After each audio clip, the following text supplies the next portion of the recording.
Jared Kushner's background check has been a problem. The president ordered John Kelly to give one. The president had no involvement pertaining to my husband's clearance. There's no way to defend the New York Times story. Those are things that should be very disturbing to people. New information was developed that really could be game-changing. He's coming back. There was new material that took me a little bit by surprise, enough so that one day of testimony was not enough. He lied so much, and yet he said when it came to collusion, he said no collusion. This is New Day with Alison Camerata and John Berman. Welcome to our viewers in the United States and all around the world. This is New Day. It's Friday. You say that with a lot of excitement. I think the louder I say it, the more convincing I am that I'll actually believe it. It's Friday, March 1st, 6 o'clock here in New York. New this morning, blood is thicker than intelligence. A report that broke in the New York Times says the president personally ordered his then chief of staff, John Kelly, to give Jared Kushner, his son-in-law, a top secret security clearance. And he did it over the objections of his own intelligence officials and despite the recommendations of White House lawyers. General Kelly was said to be so disturbed by what was going on, he wrote a contemporaneous memo, which is Washington speak for "I need cover." The report, confirmed by the Washington Post, directly contradicts the president's public denials that he had any role in Kushner's security clearance. So, this morning you can bet that Congress has new questions about what, according to these reports, are a new round of lies from the president to the American people. Meanwhile, North Korea and President Trump are offering differing accounts of why talks broke down in Vietnam. So we'll bring you those new details about the collapsed nuclear talks and why President Trump left empty-handed. Also, we're learning that Michael Cohen will be back on Capitol Hill next week to give more testimony. As Cohen's bombshell allegations of alleged criminal activity by President Trump, it's giving Democrats a roadmap to open new lines of investigation. House Democrats are now seeking interviews with other Trump associates and even members of the president's family. So we have it all covered for you. First, let's go to CNN's Joe Johns. He has all of the background story. President Trump back at the White House under fire for once again defying the advice of his top intelligence officials.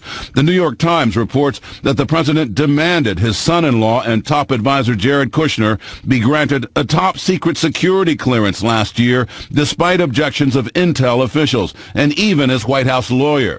Kushner's clearance had been revoked during a review of procedures and later restored in May. The Times reports that then Chief of Staff John Kelly wrote an internal memo saying he was ordered to grant Kushner top secret clearance. Just a month ago, the president insisted that wasn't the case. Did you tell General Kelly or anyone else in the White House to overrule security officials, the career? No, I don't think I have the authority to do that. I'm not sure I do, but I wouldn't do it. The Washington Post also reports the president's daughter Ivanka pressured her father to restore her husband's clearance. She too denied that a few weeks ago. The president had no involvement pertaining to my clearance or my husband's clearance. The White House says it does not comment on security clearances. Kushner's legal team telling CNN Mr. Kushner's security clearance was handled in the regular process with no pressure from anyone. Two House committees are already investigating the White House security clearance process. House Oversight Committee Chairman Elijah Cummings now threatening to subpoena documents regarding Kushner's clearance. Not much I can say other than it was very productive. Adding to the president's troubles, 3 days of explosive testimony from his longtime attorney, Michael Cohen. I will be back on March 6th to finish up. There's more to discuss. Cohen alleging in public that the president committed crimes while in office. A copy of a check Mr. Trump wrote from his personal bank account after he became president to reimburse me for the hush money payments I made. Cohen also alluding to other investigations by federal prosecutors in New York that could spell more legal trouble for Mr. Trump. Do you think we need to review his financial statements and his tax returns in order to compare them? Yes, and you'd find it at the Trump org. Cohen even suggesting who Democrats should summon for testimony. If there were names that were mentioned, we'll figure out who we want to talk to, and we'll bring them in. Including Mr. Trump's money man, Alan Weisselberg, the CFO of the Trump family business, and members of the Trump family, including Ivanka and Don Jr.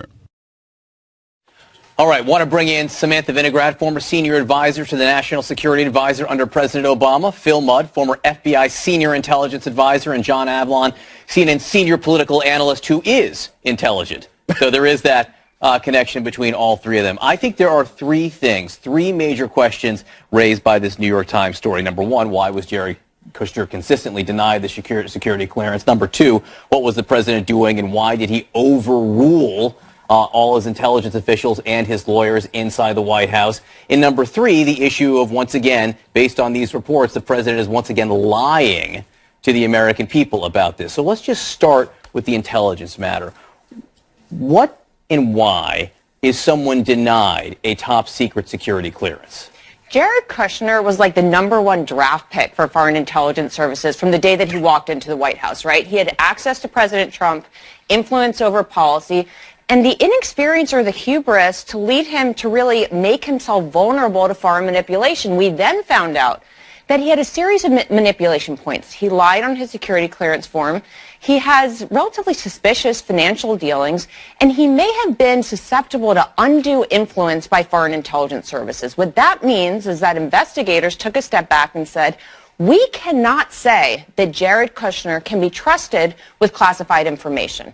He was originally denied a top secret clearance, which means that, again, investigators couldn't say Jared Kushner is solely representing the interests of the United States and can't be manipulated. And this is a guy who's not only walking into the West Wing and seeing the most sensitive intelligence in the world every day, he's going around the Middle East, he's meeting with foreign diplomats, and we really don't know, John, if he is solely representing the interests of the United States or, again, if he's being manipulated wittingly or unwittingly by a foreign intelligence service. Phil Mudd, as of last night, you still had a security clearance. I'm not sure about this morning. But what is your, when you find out that President Trump overruled the assessment and the advice of the CIA, the FBI, the White House counsel, and the chief of staff, what do you think? Well, I mean, a couple reactions. One, as a professional, you look at it and ask a simple question, as Samantha is talking about, why. Typically, if you have a security clearance that you can't get through, there are some fundamental questions. You don't fully declare who you knew in the past. You don't declare financial obligations. There are more basic things that I witnessed at the CIA, people involved, for example, in shoplifting or spousal abuse. I'm not suggesting that happened, but there's a whole variety of things that come up in background investigations. At a personal level, I tell you, this is pretty frustrating. John Brennan, who I knew when I was at the CIA, had his security clearance revoked by the president because of what he said. I was attacked by the president, and he threatened my security clearance in August because of what I said. The reason Jared Kushner had questions about his security clearance is not what he said, which is my First Amendment right. It's about what he did, evidently. Who did you invest in? Who did you talk to? And why didn't you declare it on your form? So I want to know what the heck is the problem here? And most significantly, why was that problem so serious that the chief of staff, a four-star general, had to put his objections down on paper? What are we missing here? What's going on? And let's not just ignore the most obvious point. This is why nepotism is a bad idea. This is why we don't traditionally do this in this country, as opposed to banana republics. The president's son-in-law getting pressured to have a security clearance over the advice of the professionals is a loud sign of why this is a bad idea from the giddy-up. And don't forget that Washington Post reported that 4 separate countries had been caught chattering about how he was susceptible to manipulation because of the things Sam laid out, his inexperience, his business ties, bad debt. And right now, opposite the Michael Cohen hearings just this week, where was Jared Kushner? The princeling was visiting MBS. The ruler of Saudi Arabia, the modernizer, who's been accused of, the administration has bent over backwards to defend, despite his implication in the murder of Jamal Khashoggi. So everything's bad about this, and the president lied, and the administration then lied in return. And as to quote George Conway, Kellyanne Conway's husband, in a tweet, Trump lied, knocked me over with a feather. The difference is that this has real national security implications. This is why lies matter. And can I just add on that? Because I went to work every day for 4 years and sat down in the room and never thought to myself, wow, the guy sitting across the table could have something else on his mind other than U.S. national security. The entire staff going to the White House this morning is looking at Jared Kushner and really wondering why he's there in the first place and who he's representing. Our intelligence community is delivering intelligence to the White House this morning, the presidential daily briefing and other assessments, wondering what Jared Kushner is doing with it because he shouldn't be trusted with it. And finally, our intelligence partners are asked to share intelligence with the U.S. Government every day. President Trump disclosed intelligence to Russian Foreign Minister Lavrov in the Oval Office, and now those intelligence partners are being asked to share intelligence that's going to end up in front of Jared Kushner.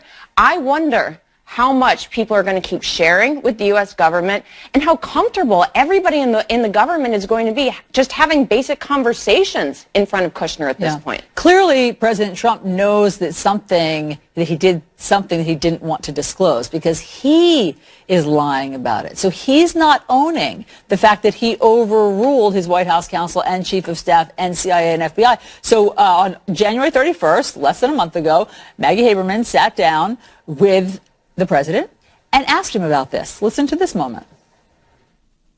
Do you tell General Kelly or anyone else in the White House to overrule security officials, the career? No, I don't think I have the authority to do that. I'm not sure I do, but I wouldn't do it. Jared's a good. I was never involved with his security. I know that he, just from reading, I know that there was issues back and forth about security for numerous people, actually, but I don't want to get involved in that stuff. I was never involved with his security. We now know that not to be true. Fundamentally false. But let's do a close reading of that. That is the art of the lie. Look how he lies on so many levels with such facility. I'm not even sure if I've got that kind of power. But if I did, I definitely wouldn't use it. And I would never get involved with the security of my children. Then tweeting also using the fake news. It's a false reporting, doubling down on the lie. It is stunning that a president, his instinct is to lie on that many levels with, frankly, that degree of shading and subtlety. It's frankly sick. Yeah, and it's to the American people. He is lying to the American people about this, according to General Kelly in this memo. And Phil Mudd, the contemporaneous memo. John Kelly, the chief of staff there, was so concerned. He thought his situation and position was so precarious he felt like he had to write it down because, perhaps projecting, he knew a moment like this would come when the president would tell Maggie Haberman it never happened. John, you're too much of a lawyer. Perhaps projecting? He was projecting. That's a Comey moment. I mean, what's happening here is people aren't just putting down on a piece of paper for a history book what they saw. They know this will be judged in the future. Comey knew there would be questions about the president obstructing investigation. I guarantee you Kelly knew at some point some journalist or a congressional committee could determine what happened with Kushner. Now, let's reverse this. Let's say Kelly never wrote anything down and it became a he said, she said. The president said, General Kelly never told me anything. Kelly, being someone who's been around the business for decades, is realizing unless I put it on a piece of paper, the president's going to lie about what I said. Everybody here is projecting about when they get their time in the barrel. That's what's going on. But Don McGahn did too. Yeah. Don McGahn also wrote a contemporaneous note about this because he too was troubled that he knew about this and being asked about this after the advice of the CIA and the FBI. It's not just John Berman told me that he's writing contemporaneous notes about me every day since we've been working together, which I think is wise, actually, at this point, given all of this. If there's one good thing. But I mean, Sam, isn't the answer that he had lied about his meeting with Sergei Kislyak as well as the head of that Russian bank? So isn't that why they had concerns? I mean, don't we know the answer to this about Jared Kushner? I think there are an innumerable number of reasons why they had concerns about Jared Kushner. Continuing, by the way, through the present day, Jared Kushner was WhatsApping with Jamal Khashoggi in the middle of an investigation. WhatsApping with MBS in the middle of an investigation into Jamal Khashoggi's death. He has made every counterintelligence misstep in the book, and yet for some reason, and this is the million-dollar question here, President Trump still wanted him in the White House. President Trump is probably the one person who doesn't think he should be fired, aside from the foreign intelligence communities that get benefit from Jared Kushner being there because they think they can manipulate him. And we have to just wonder, how much counterintelligence hygiene is Jared Kushner engaging in today? If he made all of these mistakes before, and now he's running around the Middle East, right? Meeting with people that may be manipulating him, is he doing any better today than he did when he lied on his security clearance forms? or didn't disclose meetings, we don't know. This gets back to the fundamental problem. You can't fire your family. And this is why you get You shouldn't hire your family. Yeah, well, no, of course, but once you're in that barrel, you're in that barrel. And the other major trend we see is the president's predilection to lying. The Washington Post estimating that through mid-February, over 8,700 lies by the president, up to 11 a day. And it's accelerating, they say. That's right. So this is a culture of lies, and tone comes from the top. And I got to say, I mean, there are lies and there are lies here. I mean, the president's lying about security clearances. He's lying about what his intelligence community has told him, according to this report. I mean, these are big and these matter. All right, Sam, Phil, John, thank you. Lawmakers not done with Michael Cohen. He was behind closed doors yesterday. The House Intelligence Committee wants to hear even more. Michael Cohen's lawyer says what he had to tell them behind closed doors was a game changer. We'll discuss next.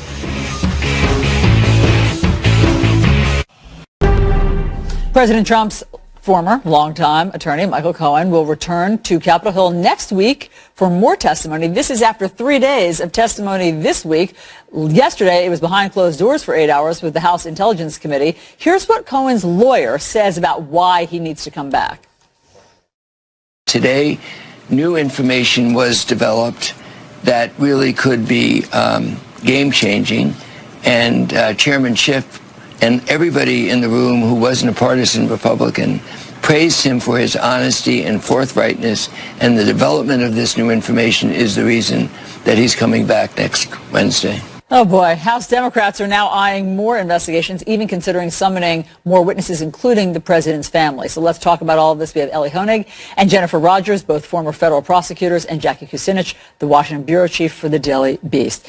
Jennifer, new information that has opened a new avenue. How can it be that we are this far into these investigations and he dropped some sort of new bomb that they think that he needs to be called back for? Yeah, well, sadly, because we don't know what the prosecutors know. I mean, the prosecutors at the Southern District of New York and probably Mueller's team know all of this information that he's divulging to Congress now. We're hearing dribs and drabs of it, but they've known all along. So any investigative avenues that are worth pursuing are already under pursuit by the prosecutors. It's just that we, the people, don't know. And the lawmakers don't know. I mean, apparently, if you believe Lanny Davis, they didn't know. I think that's right. I think that's right. They are not privy to what the Southern District and Mueller's team are doing kind of on a daily basis. And, you know, they have oversight responsibilities that go beyond what prosecutors are doing. So there is reason for them to delve into some things like, for example, what Trump and his businesses are doing with some of the countries where he's setting policy, perhaps based on things other than the best interests of our country. So there definitely are different reasons that they need to dig into some of these things, and I think that's what we're seeing now.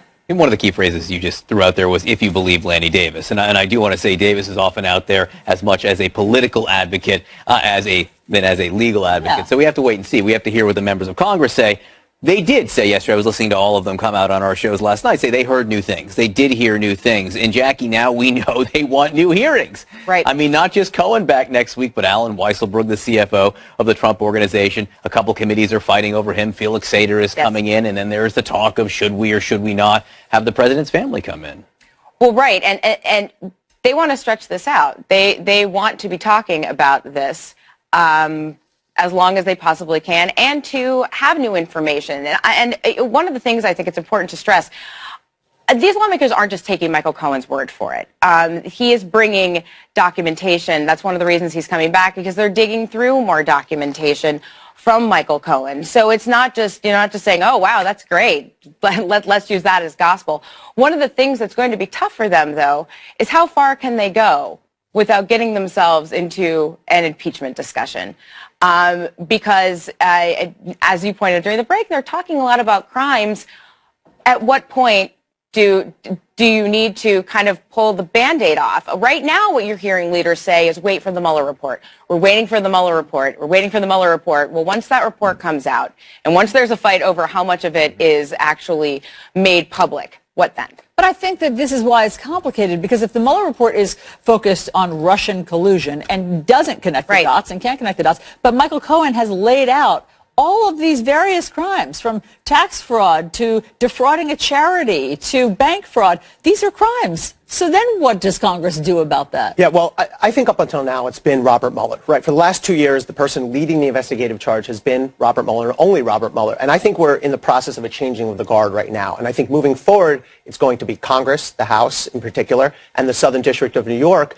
As we saw this week, I think it was a perfect preview. We thought Michael Cohen's testimony was going to be sort of the capstone, this dramatic climax. But I think the twist was it ended up sort of feeling more like chapter 1 of the story, because so many new doors have now opened up, and that's where we'll see Congress and the Southern District going over the next few years. You know, Cuomo had Chris Christie, the former governor of Jersey, on last night, who has this notion of what the Southern District is doing. Listen to this.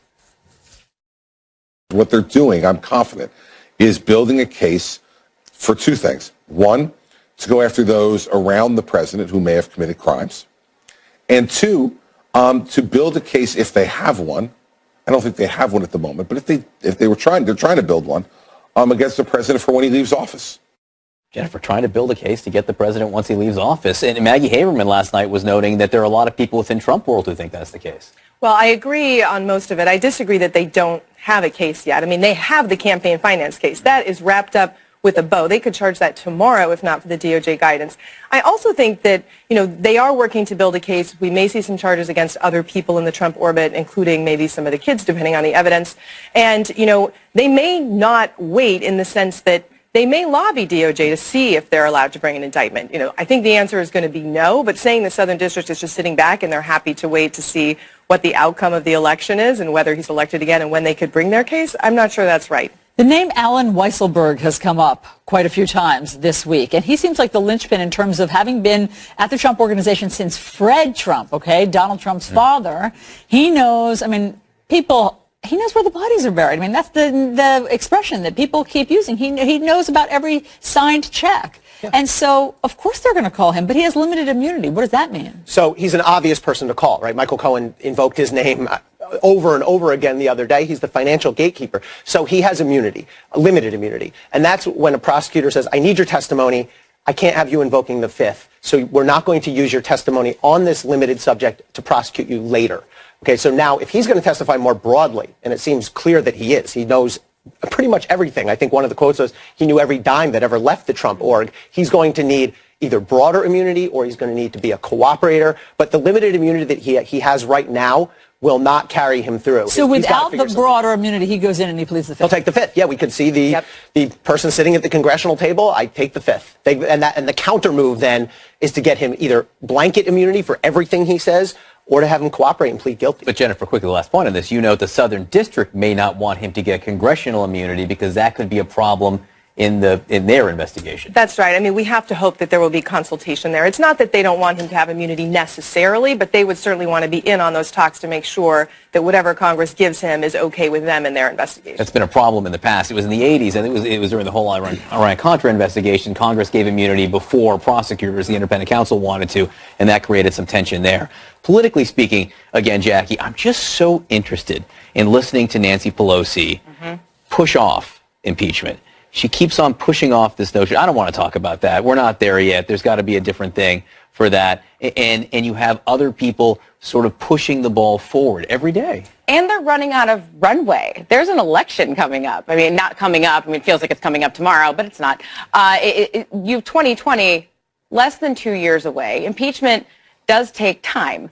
And the voters will actually be able to decide at that point whether or not they want to give President Trump a second term with all of this evidence out there. So, and not to mention, you have a set of Democrats, the less liberal Democrats, who don't want to talk about any of this, who just want to talk about the agenda that they campaigned on, health care and whatnot, through the 2018 elections. So she really is walking a fine line, trying to balance all of the needs of her caucus, and not only that, the Democratic Party writ large. You can understand it's a very tough one because the energy suck that would be impeachment that the country has already lived through and the damage that everybody says that it does to the country, yet nobody's above the law. And so obviously Congress, if they think that crimes have been committed, needs to do something so they don't send the message that somebody's above the law. Well, and in particular, in some ways, the president actually is a little bit bit above the law, right? We have this DOJ policy, which I agree the Southern District may well push back on, but that is the policy. It's been in place for many years now. So if you can't indict the president, it can't be that you can't do anything. We can't be in this catch-22 of can't indict him, can't say anything negative about him because we can't indict him. And so I think it will fall to Congress. Congress has to do its job. And there's a political calculation that Jackie's more expert in than I am. But at what point does Congress just say maybe this won't be politically popular for us as Democrats, but somebody has to demand accountability here? But then there's a political reality that you have a Republican-held Senate. So are you going to push the envelope, push that through, perhaps put some of your members in jeopardy, speaking just politically, only to have it run into a brick wall in the United States Senate? For all the theater that we're seeing, for Michael Cohen testifying, for the people we will see in the next few weeks and months, is there anything they will say before Congress, or much they will say, that prosecutors, whether it be for Robert Mueller's team or the Southern District, don't know already or on their own? Well, certainly not from Michael Cohen. I think they know everything that Michael Cohen is saying this week and next week. But some of the witnesses that they haven't talked to yet, I mean, if we do see, for example, Ivanka Trump show up in Congress, I don't think she shows up, doesn't invoke the Fifth, tells us a lot of stuff. But if she did, they haven't spoken to her yet. So there are people who have not spoken to prosecutors who, in theory, if they appeared, would give us new information. That would be a remarkable moment. Yes, it would. Let's just say right here and now. Thank you very much for all of the expertise, guys. So this story now, Israeli Prime Minister Benjamin Netanyahu facing corruption charges. Netanyahu calls the investigation a political witch hunt. That sounds familiar. We have a live report from Jerusalem next. Major political drama in Israel. The fate of the longtime prime minister hangs in the balance. The attorney general there announced plans to indict Benjamin Netanyahu on corruption charges. Netanyahu claims he's the victim of a political witch hunt. Sound familiar? This comes just weeks before a closely contested election. There are Oren Lieberman live in Jerusalem with the very latest. Oren. John, and that's been one of Prime Minister Benjamin Netanyahu's biggest complaints here, apart from the political witch hunt accusation. He says just 5 weeks before the election, this is an attempt to change his right-wing government for what he calls a weak leftist government. So what was this bombshell announcement? Israel's Attorney General, a Netanyahu appointee, in fact, saying he intends to indict the Prime Minister on charges of corruption in 2 smaller cases of breach of trust and in a larger case on charges of bribery and breach of trust, perhaps dealing a major blow to the Prime Minister as he seeks that 5th term in office, which would make him the longest-serving Prime Minister in Israel's history. Netanyahu fired back almost immediately, calling it politically motivated, saying this was an attempt by his opposition to topple him because he couldn't beat them at the polls. He used some language very similar to Trump, and that's exactly who came to his defense. I don't know about his difficulty, but you're telling me something that, people have been hearing about, but I don't know about that. I can say this, that he's done a great job as prime minister. He's tough, he's smart, he's strong.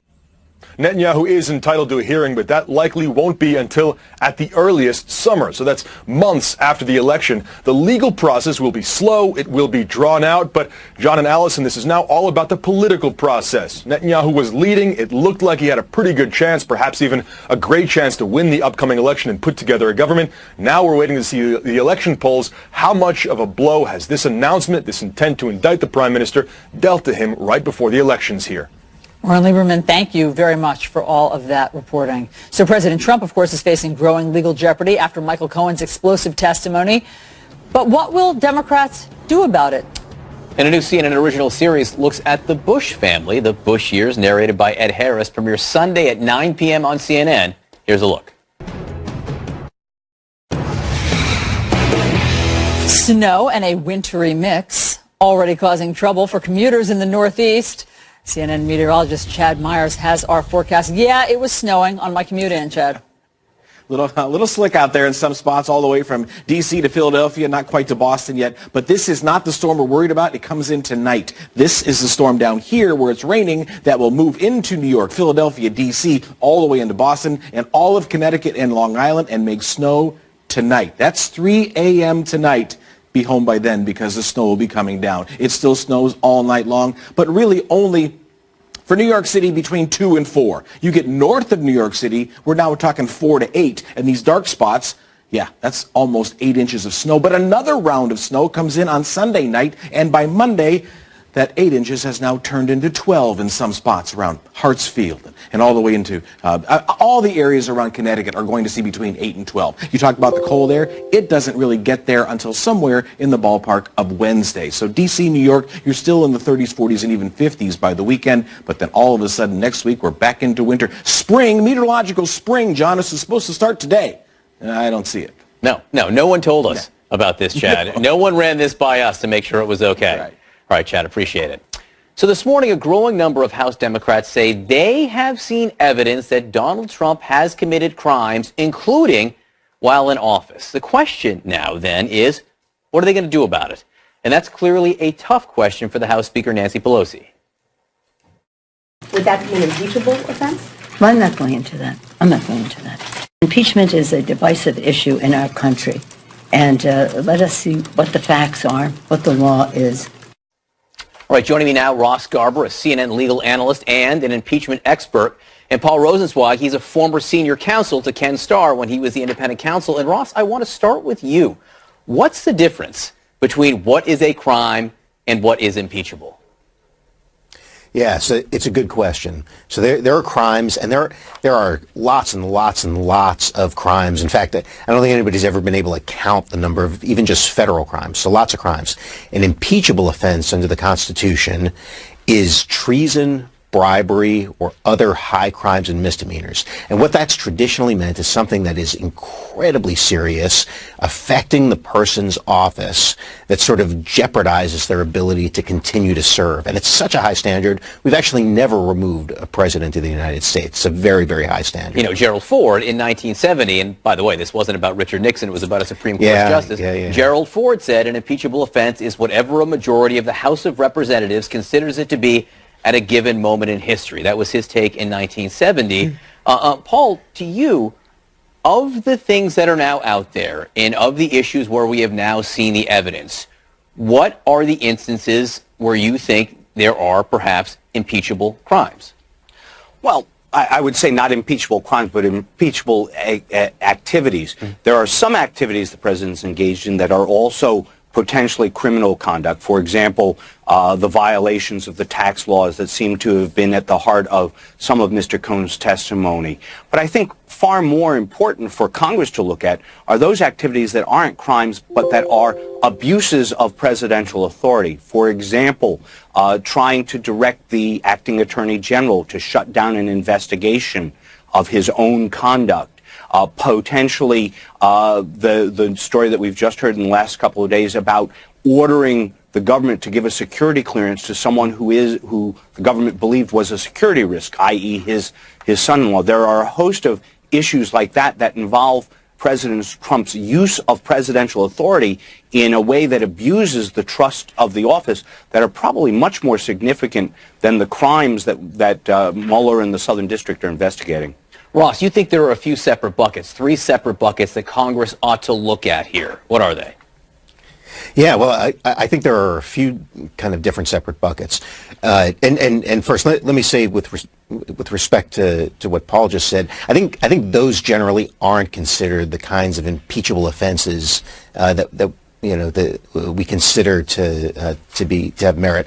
But in terms of the buckets, I mean, the first one is obstruction-related issues. I think that's probably the most dangerous for President Trump. A second are those related to Russia, and I think third are those related to his business dealings, and that's probably the least dangerous to President Trump because those largely relate to conduct pre-office.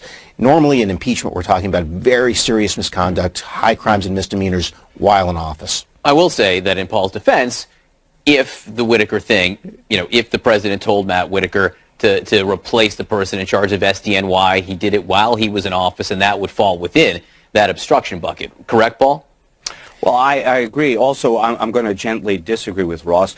The misuse of presidential authority is precisely what the founders thought was the ground for impeachment. George Mason objected to the pardon power on the ground that it was too broad, to which James Madison said, that's okay. We'll impeach anybody who abuses the pardon power. The impeachment clause itself, it isn't for just minor political disagreements. I certainly agree about that. But when we think a president has overstepped the bounds of presidential authority in a way that transgresses the rule of law, destroys the checks and balances, attacks the free press, for example, that is, I think, a suitable ground for impeachment, and actually a superior one in some ways.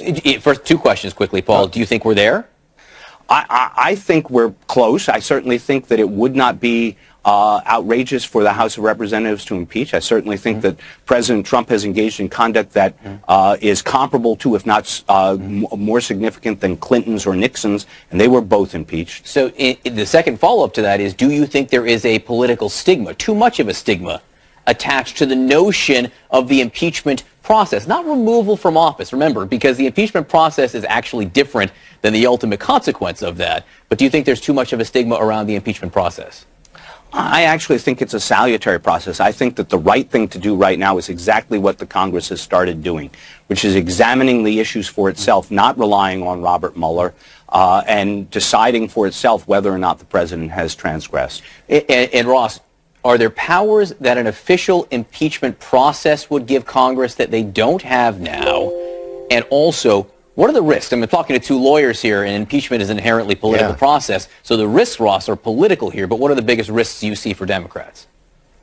Yeah, and let me say this. I mean, you can't sort of disentangle impeachment from removal. They're all part of the same process. And one of the big risks for Democrats is that it ties things up in Congress. It becomes the sole focus as soon as you start doing it. It also invites attention on the functioning of Congress. I mean, once the impeachment process started with respect to President Clinton, there was a lot of focus on the Congress, and I think if you were to ask then Speaker Gingrich if he'd do it all over again, he'd probably say no, because he lost a lot through that. And so that's another danger. And the third is that it won't be successful. You can potentially impeach the president, but he's not going to get removed in the Senate, particularly not for what we're talking about right now. We're going into an election cycle in 2020, and it's one of the reasons why impeachments are so rare, and we've never removed a president. We rely on the ballot box and people's votes to decide who the president is. All right, Ross Garber, Paul Rosenzweig, this is an important discussion, especially as you hear more Democrats coming out and say they see crimes here. So thanks for having it this morning. Appreciate it. Thanks for having me. Allison? John, let me bring you up to speed on sports. Okay. Prize free agent Bryce Harper breaks the bank with his new contract, okay? The Bleacher Report has it all next. Big baseball news. The year's biggest free agent prize, Bryce Harper, agreeing to a record deal with the Philadelphia Phillies. Andy Scholes has more in the Bleacher Report. Hey, Andy. Hey, good morning, John. What are you going to be doing in 13 years? Well, whatever it is, Bryce Harper is still going to be playing for the Phillies, according to reports. He's heading to Philly on the richest contract in U.S. sports history. 13-year deal worth $330 million. Harper spent the first 7 seasons of his career with the Washington Nationals. He's one of the most coveted free agents ever because of his age. Harper only 26 years old, but 13 years is a long time. The contract reportedly also has no opt-out clauses in it as well. So think about this. When Harper reaches the end of this deal with the Phillies, the players he's going to be playing with about 10 years old right now. And here's how the deal stacks up against the other richest in baseball. He's on top. Giancarlo Stanton's monster deal, now the second richest ever. Manny Machado and Nolan Arenado, they follow. 3 out of 4 of these deals were signed this offseason. All right, this next story is going to warm your heart. A mom dying of cancer promised her son that she would do anything she could so that he could meet his idol, Montreal Canadian goalie Carey Price. And at a recent practice, 11-year-old Anderson Whitehead's dream came true.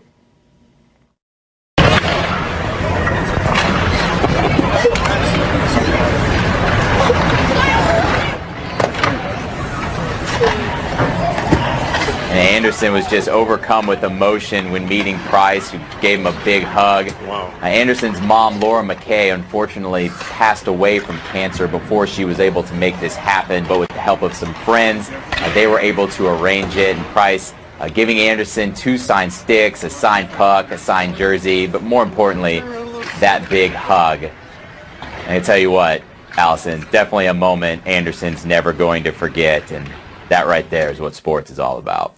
Thanks a lot, Andy. You said warm your heart. You didn't say we're going to need tissues. That was really intense. Look, I think the mother was there in that hug, in that moment, Andy. And I also have to say, again, great for Carey Price. I mean, players don't have to do that. Yeah. He really stepped up. That was beautiful. Yeah. Andy, thank you. All right, how we going? You too. Among the revelations from Michael Cohen's testimony this week was the admission that he tried at all costs to keep the president's college and law school grades a secret. Jeannie Most says that deserves an F. Why would a guy with such a high IQ... I know I have an IQ better than all of them. I guarantee you, my IQ is much higher than any of these people. Lower himself to this. When I say con man, I'm talking about a man who declares himself brilliant. I know words. I have the best words. But directed me to threaten his high school, his colleges, and the college board to never release his grades or SAT scores. The president's former fixer produced a letter to Fordham University. It warned of substantial fines, penalties, and even the potential loss of government aid. If Trump grades were released, the criminality will lead to jail time. Like, I swear to God, if you tell anyone I got a G- in math, I will destroy you. Is making threats any way to treat schools you brag about? I went to an Ivy League college. Wharton's the Wharton School of Finance, #1 business school. Knowing President Trump wanted to hide his academic record made critics salivate. I kind of want to see Trump's SATs more than his taxes. Someone else borrowed the president's own words. Russia, if you're listening. Russia, if you're listening, I hope you're able to find Trump's SAT scores that are missing. But Donald Trump definitely deserves an A in irony, or maybe it's hypocrisy. Earned for badgering Obama to release his academic records. If Barack Obama opens up and gives his college records and passport records, Trump vowed to give a check to charity for $5 million. Obama, who graduated with honors from Harvard Law, didn't bite. Trump continued to boast about attending Wharton. Got to be very smart to get into that school. Very smart. So smart, you don't want anyone to know your grades. Jeannie Most, CNN. Because I have a very good brain. New York. It's hard to put a finer point on it. No. On that note, here's more Late Night Laughs. After hours of negotiating, Trump